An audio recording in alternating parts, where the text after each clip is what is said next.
দোয়া মুমিনের সবচেয়ে শক্তিশালী অস্ত্র। বিপদে কষ্টে কিংবা সহজ সুন্দর যে কোনো সময়ে দোয়া মানুষকে আল্লাহর সঙ্গে সংযুক্ত করে। ইসলামের দোয়া ও মোনাজাতের গুরুত্ব অপরিসীম। কোরআন হাদিসে আল্লাহ ও তার রাসূল সাল্লাল্লাহু আলাইহি ওয়াসাল্লাম মুমিনদের দোয়ার প্রতি উৎসাহিত করেছেন। বিষয়টি নিয়ে আরও জানাচ্ছেন নুসরাত আহমেদ।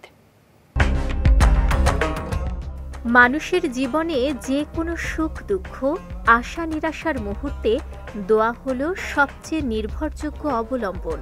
মুমিনের সঙ্গে তার রবের মাঝে সরাসরি যোগাযোগের মাধ্যমই দোয়া।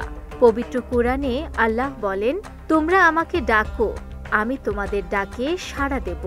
এ আয়াতই দোয়ার প্রতি আল্লাহর ভালোবাসা ও প্রতিশ্রুতির স্পষ্ট প্রমাণ।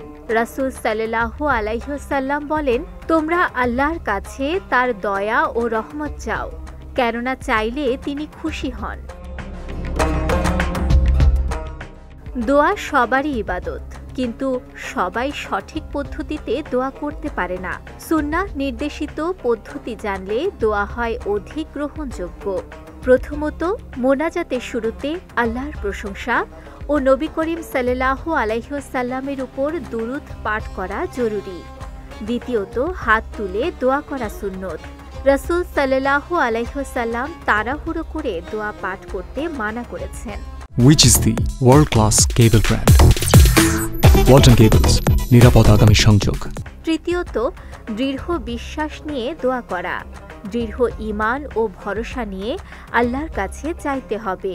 চতুর্থত, দোয়ার শেষে আবার আল্লাহর প্রশংসা ও দরুদ পাঠ করা সুন্নত।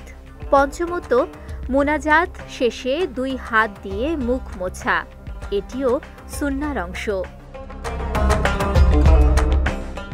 মুমিনের দোয়া কখনোই ব্যর্থ যায় না।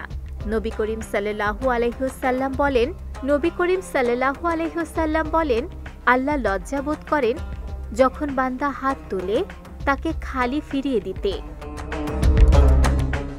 নুসরাত আহমেদ, বিজয় টিভি, নিউজ ডেস্ক।